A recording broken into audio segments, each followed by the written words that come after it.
Hello everybody, स्वागत है आप सभी का मेरे YouTube channel seated teaching point पर। तो आइए आज आप लोगों का क्लास का बहुत ही इम्पोर्टेंट पार्ट आप लोगों के बीच तैयार है।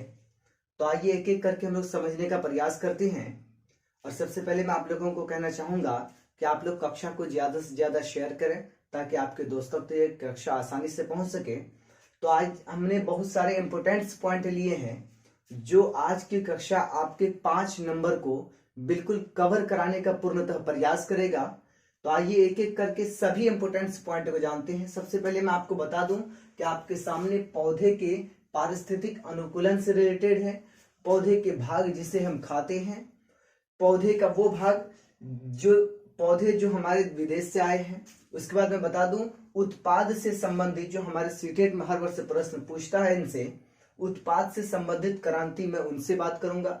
और विटामिन की कमी से जो आपके कौन से रोग होते हैं उन सभी पर एक एक करके आज बात की जाएगी।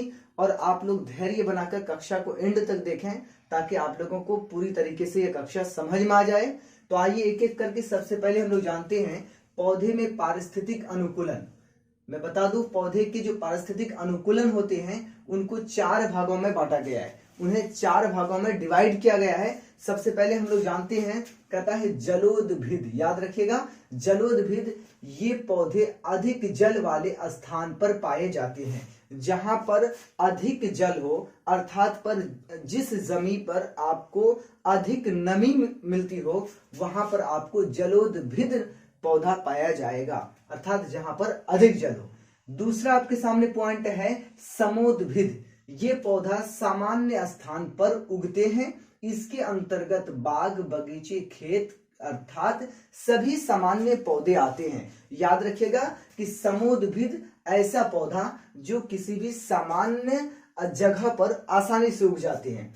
अब इसके बाद मैं आपको बता दूं अगला जो है आपका पौधे में पारिस्थितिक अनुकूलन का तीसरा पॉइंट याद रखिएगा कि मरुदभिद, यानी इन पौधे को मरुस्थलीय पौधा भी कहते हैं। मरुदभिद पौधा को मरुस्थलीय पौधा भी कहते हैं। याद रखिएगा मरुस्थलीय पौधा भी कहते हैं जहां मृदा में पानी कम होती है, अर्थात जहां की मिट्टी में नमी कम होती है। मृदा अर्थात मृदा से मुराद है मिट्टी, जहां की मिट्टी में पानी कम होती है, तापमान अधिक होता है, उस क्षेत्र में आपको कौन सा पौधा मरुदभिद पौधा पाया जाएगा। जहां पर मिट्टी की नमी कम हो और जहां पर आपको तापमान अधिक हो।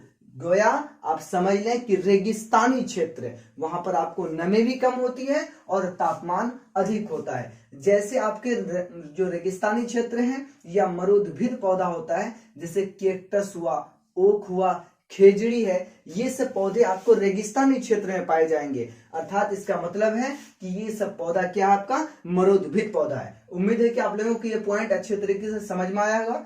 कमेंट में आप लोग जरूर बताएं। आइए अगला हम लोग जानते हैं लवणोदभिद पौधा। याद रखिएगा इस पौधे जो पौधे खारे जल अर्थात नमकीन जल वाले स्थान पर पाए जाते हैं उसे हम क्या कहते हैं लवणोदभिद पौधा, अर्थात वैसा पौधा जो आपको खारे जल वाले स्थान पर पाए जाएंगे उस पौधे को आप क्या कहेंगे तो लवणोदभिद पौधा। उम्मीद कि आप लोगों को ये पॉइंट भी समझ में आया होगा। समझ में आया तो आप कमेंट बॉक्स में जरूर बताएं। आइए इसके बाद हम लोग जानते हैं वो इंपोर्टेंट पार्ट जो आपके सीटेट के लिए 1 नंबर को पक्का अवश्य कराएगा। हम बात करते हैं विदेश से आने वाली सब्जियां, अर्थात विदेश से आने वाले फल और कौन कौन सी सब्जियां हैं जो हमें विदेश से मिली है। तो याद रखिएगा सबसे पहले हम बात करेंगे हरी मिर्च, टमाटर और आलू। ये हमारे कहां से आए हैं तो याद रखिएगा ये हमारे साउथ अफ्रीका से आए हैं। कहां से आए हैं तो याद रखिएगा ये साउथ अफ्रीका से आए हैं। दूसरा चीज आप लोगों के सामने मैं बता दूं कि जिस प्रकार गोभी और मटर है ये हमारे यूरोप से आए हैं। याद रखिएगा कहां से आए हैं तो ये यूरोप से आए हैं। कौन सा गोभी और मटर ये यूरोप से आए हैं। अगला आपके सामने कॉफी, बीन्स, भिंडी ये आपके अफ्रीका से आए हैं। याद रखिएगा कि अगर आपसे पूछ लिया जाए कि कॉफी, बीन्स और भिंडी किस देश से आया है तो याद रखिएगा कि कॉफी, बीन्स और भिंडी अफ्रीका से आया है। दूसरा चीज आपको बता दूं कि सोयाबीन अगर आपसे पूछ ले कि सोयाबीन कहां से आया तो याद रखिएगा कि ये चीन से आया है। अब इसके बाद मैं आप लोगों के सामने वो इंपॉर्टेंट पार्ट लाता हूं जो कि आपके सीटेट के लिए 1 नंबर ये भी जरूर आपके लिए कवर कराएगा। याद रखिएगा, मैं आप लोगों को 5 नंबर का टारगेट दिया आज की कक्षा से, और आपको खुद अंदाजा हो जाएगा ये किस प्रकार आपके 5 नंबर को कवर करा सकता है। वो इंपॉर्टेंट पार्ट्स जो आपके सीटेट के लिए बहुत ही वेटफुल है, और हर वर्ष सीटेट इससे 1-2 प्रश्न अवश्य पूछती है। तो आइए हम लोग जानते हैं पौधे का भाग जिसे हम खाते हैं, जिसे हम मानव अपने दैनिक जीवन में उपयोग करते हैं। तो सबसे पहले हम लोग जानते हैं जड़ के बारे में कि कौन कौन सा ऐसा पौधा है जिनकी जड़ें हम लोग खाते हैं। तो याद रखिएगा कि मूली, गाजर, चुकंदर और शकरकंद, ये जो आपके पौधे हैं इन सब के हम लोग क्या खाते हैं, तो जड़ खाते हैं। याद रखिएगा कि जड़ खाते हैं हम किन सब के, तो मूली, गाजर, चुकंदर और शकरकंद के। आपको बता दूं, इसे कभी भी भूल से आप तना की कैटेगरी में नहीं रखिएगा। ये क्या है, एक प्रकार का जड़ है, हम इसे खाते हैं। आपको बता दूं उसके बाद कि तना, कौन सा पौधा है जिसके हम तना खाते हैं, तो याद रखिएगा कि आलू और प्याज, अदरक, जिस प्रकार आपके हल्दी भी इसमें आ जाएंगे, तो याद रखिएगा कि तना हम इन सब पौधे को खाते हैं। किसके, तो आलू, प्याज, अदरक, और इसके साथ साथ आप एक और याद रखिएगा कि हल्दी, इन सभी पौधे का हम क्या खाते हैं, तो तना खाते हैं। याद रखिएगा। उसके बाद तीसरा पॉइंट आपके सामने, पत्ती, कौन सा पौधा है जिसकी पत्तियां हम लोग खाते हैं, तो याद रखिएगा कि धनिया की पत्तियां, पालक, कड़ी पत्ती, जिसको आप इलायची वगैरह भी बोलते हैं, है ना, इस तरीके से तुलसी वगैरह की पत्तियां, है ना, तो किसी को आप औषधि के रूप में प्रयोग करते हैं। तो याद रखिएगा कि हम धनिया, पालक, कड़ी पत्ती का प्रयोग हम अपने भोजन में करते हैं। उसके बाद आइए हम लोग जानते हैं कि कौन सा ऐसा पौधा है जिन सबके हम लोग बीजे खाते हैं। तो याद रखिएगा कि चना एक प्रकार का बीज है, बाजरा एक प्रकार का बीज है, गेहूं एक प्रकार का बीज है, सरसों ये भी एक प्रकार का बीज है, धान ये भी एक प्रकार का बीज है। तो याद रखिएगा कि चना, बाजरा, गेहूं, सरसों, धान, इन सब पौधों के हम क्या खाते हैं, तो याद रखिएगा इन सब पौधों के हम खाते हैं, तो बीज खाते हैं। अगला आपके सामने पॉइंट है, याद रखिएगा कि कौन ऐसा पौधा है जिन सब के हम क्या खाते हैं, तो हम उन सब के फूल खाते हैं। तो याद रखिएगा आपके सामने है सहजन, एक प्रकार का फूल है, केला जिसका हम लोग प्रयोग करते हैं वो भी एक प्रकार का फूल है, और कचनार। तो याद रखिएगा कि सहजन, केला, कचनार ये सभी एक प्रकार के फूल हैं, और इन सभी फूलों का हम लोग क्या करते हैं, हम मानव भोजन में प्रयोग करते हैं। अगर आपसे पूछ ले कि कौन ऐसे पौधे हैं जिनके फूलों का प्रयोग हम अपने दैनिक जीवन में भोजन में करते हैं, तो याद रखिएगा कि सहजन, केला और कचनार का फूल का हम लोग क्या करते हैं, भोजन करते हैं। आइए इसी के बीच एक जान लेते हैं कि सहजन के फूल की सब्जी कहां पर खाई जाती है, और दूसरा कचनार के फूल की सब्जी भारत के किस राज्य में खाई जाती है। तो याद रखिएगा आप लोग, कचनार के फूल की सब्जी और सहजन के फूल की सब्जी, तो सहजन आपके उत्तर प्रदेश में खाए जाते हैं, और याद रखिएगा कचनार के फूल की सब्जी आपके छत्तीसगढ़ में खाए जाते हैं। याद रखिएगा। अब इसके बाद मैं आपको बता दूं कि कौन ऐसा पौधा है जिसकी हम फली खाते हैं। तो याद रखिएगा कि मटर जो है आपका एक पौधा है जिसके हम लोग क्या खाते हैं, तो फली खाते हैं। उम्मीद कि आप लोगों को पौधे के भाग से रिलेटेड सभी पॉइंट आप लोगों को अच्छे से समझ में आए होंगे, और आप लोगों को अगर अच्छे से समझ में आया तो कमेंट बॉक्स में अवश्य बताएं। चलिए अब इसके बाद हम लोग एक इम्पोर्टेंट पार्ट जो कि आपका ये भी 1 नंबर आपका कवर करा सकता है, तो याद रखिएगा ये आपके विटामिन से है। आपको बता दूं कि विटामिन से किस प्रकार क्वेश्चन पूछता है। कभी आपको डायरेक्ट सरल में पूछ लेगा कि कौन सी विटामिन की कमी से कौन सा रोग होता है, कभी आपको पूछ लेगा कि कौन सी विटामिन की कमी होने से उनको हम किस प्रकार दूर कर सकते हैं, अर्थात किस पौधे को खाकर, अर्थात किस प्रकार का भोजन कर इस विटामिन को हम पूरा कर सकते हैं, तथा इन विटामिन से होने वाली जो बीमारियां हैं, जो रोग है, उनको हम किस प्रकार के भोजन को खाकर उसे हम खत्म कर सकते हैं। तो याद रखिएगा कि विटामिन ए की कमी से आपको क्या होता है, तो रतौंधी होता है। रतौंधी का मतलब कि आपको आंखों से कम दिखाई पड़ेगा। उसके बाद आपको बता दूं कि विटामिन B1, याद रखिएगा कि विटामिन B1 की कमी से क्या होता है, तो याद रखिएगा कि विटामिन B1 की कमी से आपको बेरी रोग होता है। और दूसरा चीज विटामिन 2, इसकी कमी से आपका क्या होता है, तो त्वचा का फटना, आंख का रोग। याद रखिएगा कि त्वचा मतलब आप जान रहे होंगे इसे, चमड़ा अर्थात चमड़े का फटना। किसी व्यक्ति का आप देखते होंगे शरीर के त्वचे भी उसके फटने लगते हैं या उसके चेहरे के त्वचे भी फटने लगते हैं। तो याद रखिएगा कि विटामिन बी2 की कमी से आपका त्वचा का फटना और आंख का रोग होता है। उसके बाद मैं आपको बता दूं कि विटामिन 3, तो याद रखिएगा विटामिन 3 की कमी से आपको बाल सफेद होना तथा पैरों और हाथों में जलन का होना होता है। किसकी कमी से? तो याद रखिएगा विटामिन 3 की कमी से बाल का सफेद होना तथा जलन का होना। अभी मैं आपको बता दूं कुछ ऐसे भी हमारे समाज में नौजवान अर्थात बच्चे भी हो सकते हैं जिनके आप देखते होंगे कि बाल उनके सफेद होने लगते हैं। तो इसका मतलब ये नहीं कि वो बहुत ज्यादा उम्र के हो गए, बूढ़े हो गए, ऐसा मतलब नहीं। इसकी कमी से होता है। किसकी कमी से? तो याद रखिएगा कि विटामिन 3 की कमी से आपका क्या होता है? विटामिन B3 की कमी से बाल का सफेद होना तथा पैरों और हाथों में जलन का होना।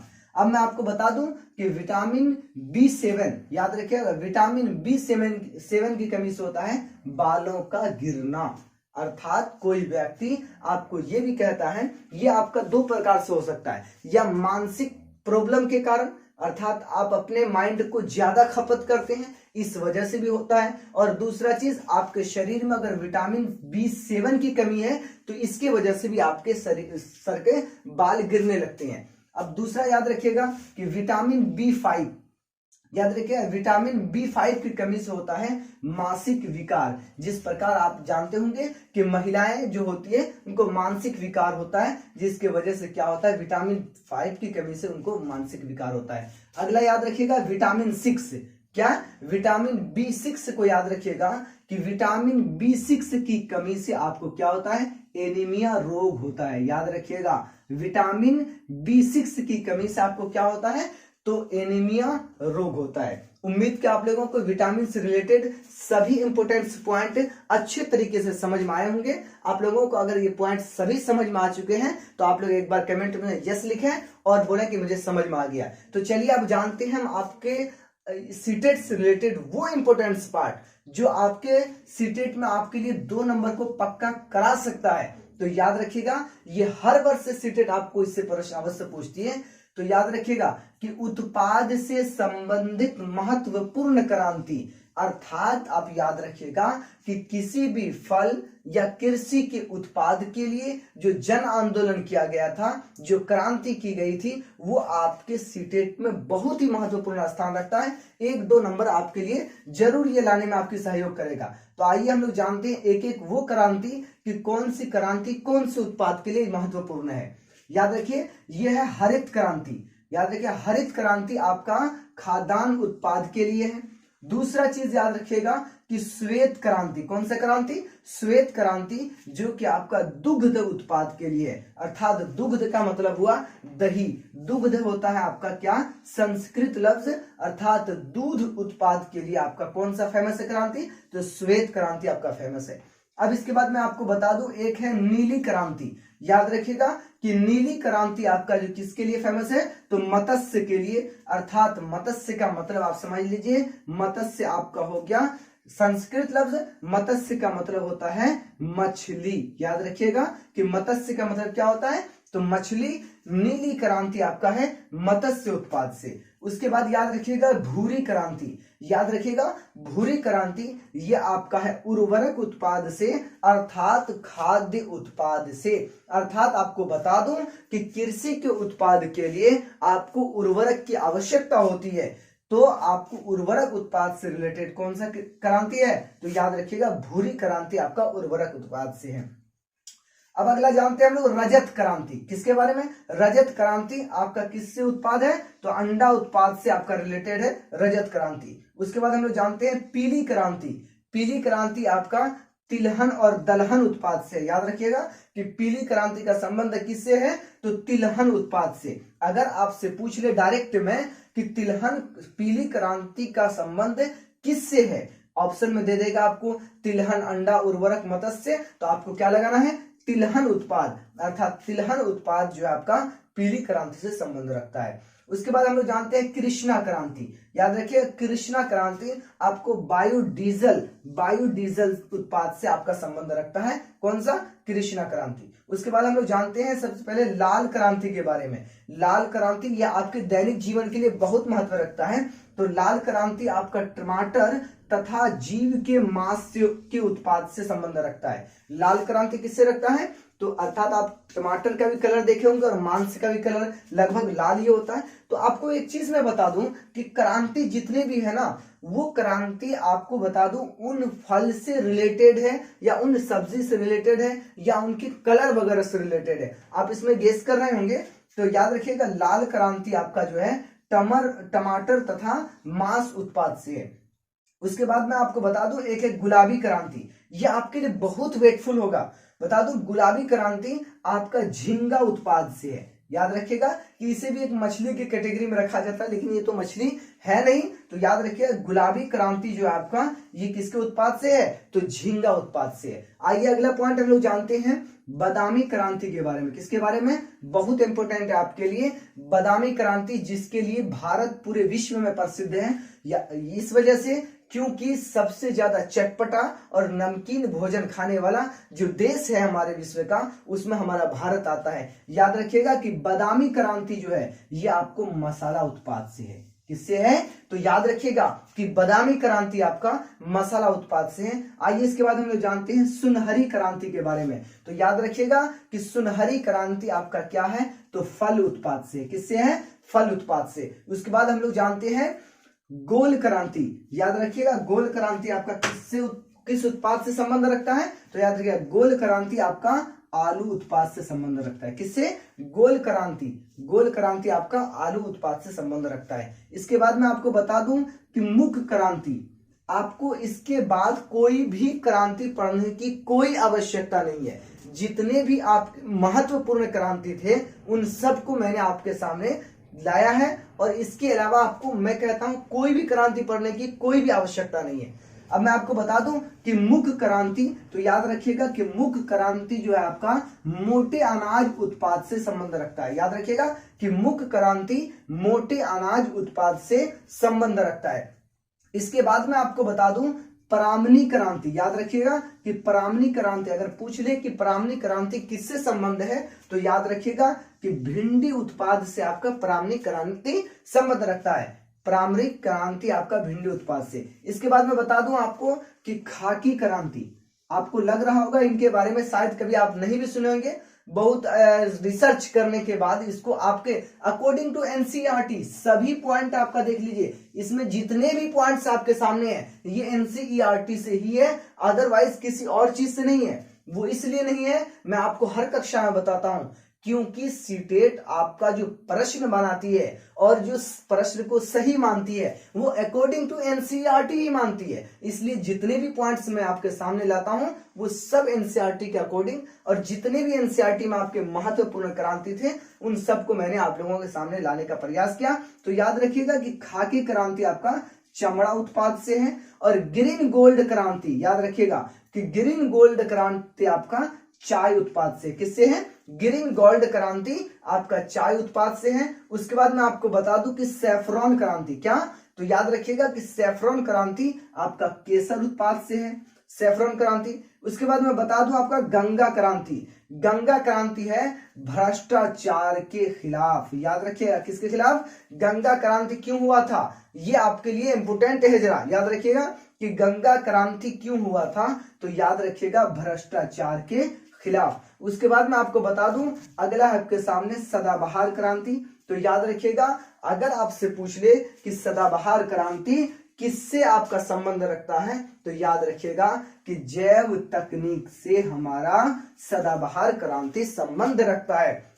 उम्मीद कि आप लोगों को आज के सभी पॉइंट्स से आपको बहुत अच्छे से समझ आए होंगे। अगर समझ आया तो लाइक कीजिए और शेयर भी जरूर कीजिएगा। मैं आपको एक और इम्पोर्टेंट बात बता दूं कि जो आपकी अगली कक्षाएं आएंगी वो भी आपके लिए बहुत इंपॉर्टेंट होगा। वो इसलिए मैं आपको सभी कक्षा में ये कहता हूं कि आपकी जो कक्षाएं आ रही है वो आपके एग्जाम के अकॉर्डिंग बहुत ही महत्वपूर्ण है। मैं बता दूं क्यों महत्वपूर्ण है। अब उतना समय नहीं रहा कि जो आप लोगों को बाय डिटेल सभी कक्षा दी जाए। अब कम समय है और अधिक तैयारी करनी है, इसलिए मैं आप लोगों के सामने जो भी पॉइंट्स लाता हूं वो बिल्कुल हूबहू ऐसा समझिए कि जो आपके एग्जाम में आपको देखने को मिल सकता है। इस तरीके के पॉइंट्स को आपके सामने में लाने का पूर्णतः प्रयास भी करता हूं। और आपके सामने अभी और कुछ 2-4 कक्षाएं आनी हैं जिसमें आपको ईवीएस को लगभग कंप्लीट करा दिया जाएगा। मैंने पिछली कक्षा में आप लोगों को जीव जंतु को पढ़ा चुके। उसके बाद आपके जितने भी पर्यावरण में पेड़ पौधे हैं आपके सीटेट के लिए इंपोर्टेंट, उन सभी को पढ़ाया जा चुका। और जितने भी आपके महिलाएं हैं या पुरुष हैं जो आपके भारतीय समाज में जो आपकी मतभेद भावनाओं को दूर करने का प्रयास करते हैं, उन सबको मैंने ले लिया। और इसके बाद आपकी जितने भी इंपोर्टेंट पार्ट्स थे उन सबको पिछली कक्षाओं में मैंने कवर कराने का प्रयास किया। 2-3 कक्षाओं के अंदर आप लोगों का ईवीएस का लगभग महत्वपूर्ण पार्ट्स को मैं कवर कराने का प्रयास करूंगा। इसके बाद आप लोगों के सामने जो आपके लैंग्वेज से रिलेटेड जो पेडागोजियां हैं, और उसके बाद मैं बता दूं कि आपके जो दिगर जितनी भी लैंग्वेज हैं उनसे रिलेटेड जो पेडागोजी है या ईवीएस की जो पेडागोजी है उनको कुछ कक्षाओं में मैं आप मैराथन टाइप से आपको प्रयास करूंगा कि पूर्ण करा दूं। तो आज आप लोगों के सामने एक और इम्पोर्टेंट बात मैं बताना चाहता हूं कि आप याद रखिएगा कि ये जितने भी पॉइंट्स आपके सामने हैं ये अकॉर्डिंग टू एनसीईआरटी है। और दूसरा चीज मैं आपको बता दूं कि इन सबसे प्रश्न बनते कैसे हैं। आपसे पूछ लेगा कि बताइए कि इनमें से कौन सही मिलान है, इनमें से कौन सही मिलान है। आपको दे देगा जड़ और इसमें दे देगा मूली, गाजर, और चुकंदर की जगह पर आपको दे देगा क्या, आलू, और यहां दे देगा शकरकंद। उसके बाद आपको दूसरा दे देगा तना में क्या दे देगा, आलू, प्याज, अदरक, गाजर। तीसरा में दे देगा पत्तियां में धनिया, पालक, कड़ी पत्ती। और चौथा में आपको दे देगा बीज में खाने के लिए कि चना, बाजरा, गेहूं। उसके बाद आपको दे देगा क्या कि याद रखिएगा धान के जगह पर आपको क्या दे देगा कि धान के जगह पर आपको दे देगा दूसरा कोई और चीज। और इसमें से आपको कहेगा कि इनमें से चयन कीजिए कि कौन सही मिलान है। तो याद रखिएगा इसके चुकंदर के जगह पर ये आ गया तो ये भी खत्म, और ये भी खत्म, और ये भी खत्म। इसमें से आपको दे देगा चना, बाजरा, गेहूं, सरसों, धान। तो इसका मतलब ये सब क्या है, बीज। तो आपका ये हो जाएगा आंसर। याद रखिएगा प्रश्न इस प्रकार बनते हैं। आइए मैं आपको कुछ और एक प्रश्न बता दूं जो आपके लिए इंपोर्टेंट है। अगर इसमें से आपको पूछ दे कि जलोदभिद पौधा क्या होता है, उसमें आपको ऑप्शन दे देगा कि जलोदभिद पौधा अधिक जल वाले स्थान पर होते हैं, कम जल वाले स्थान पर होते हैं, सामान्य जल वाले स्थान पर होते हैं, और जहां पर वर्षा नहीं होती वहां पे होते हैं। तो याद रखिएगा क्या कहता है कि आपका जलोदभिद पौधा जो है अधिक जल वाले स्थान पर होती है। अगर आपसे क्वेश्चन फिर पूछ ले कि इनमें से कौन इनमें समोद्भिद पौधा किस स्थान पर होता है, आपको याद रखना है कि इसमें क्या होता है कि ये पौधा आपका कहां से आता है, इसके अंतर्गत बाग बगीचे आते हैं। तो सामान्य आपको क्या पूछ लेगा कि अधिक वर्षा वाले, कम वर्षा वाले, और उसके बाद आपको पूछ लेगा सामान्य वर्षा वाले स्थान पर, और आपसे कह देगा कि जहां पर वर्षा नहीं होती। तो आपको याद रखना कि सामान्य वर्षा वाले स्थान पर आपका समोद्भिद पौधा होता है। उसके बाद आपको मरोद्भिद पौधा के बारे में कह देगा कि ये कहां पर होता है, मरुस्थलीय क्षेत्र में होता है। उसके बाद कह देगा कि आपको जलोढ़ मैदानी क्षेत्र में होता है। आपको कह देगा कि आपको तटीय क्षेत्र में होता है। आपको कह देगा कि अधिक जल वाले स्थान पर होता है। तो आपको पता है कि मरुद्भिद पौधा कहाँ होता है, तो मरुस्थलीय स्थान पर होता है। तो याद रखिएगा कि मरुस्थलीय क्षेत्र अर्थात रेगिस्तानी क्षेत्र में आपका मरुद्भिद पौधा पाया जाता है। उसके बाद आपको बता दूं लवणोद्भिद पौधा से आपको किस प्रकार क्वेश्चन पूछेगा कि बताइए कि लवणोद्भिद पौधा किस स्थान पर होता है। तो आपको पूछ लेगा खारे स्थान पर, नम स्थान पर, शुष्क स्थान पर, रेगिस्तानी स्थान पर। तो याद रखिएगा कि आपका लवणोद्भिद पौधा जो होता है ये आपका खारे जल वाले स्थान पर होता है। तो इस तरीके से आपके प्रश्न बनाए जाते हैं। सभी अगर पॉइंट से आपको प्रश्न बनाने का प्रयास करूं तो लगभग सभी पॉइंट से आपके 20 लगभग 30 प्रश्न आपके इससे बन सकते हैं। तो आप लोगों को सभी पॉइंट्स अच्छे से समझ में आया होगा, उम्मीद है। और चलिए मिलते हैं फिर नेक्स्ट वीडियो में। जब तक के लिए आप लोगों से विदा होते हैं। Good bye.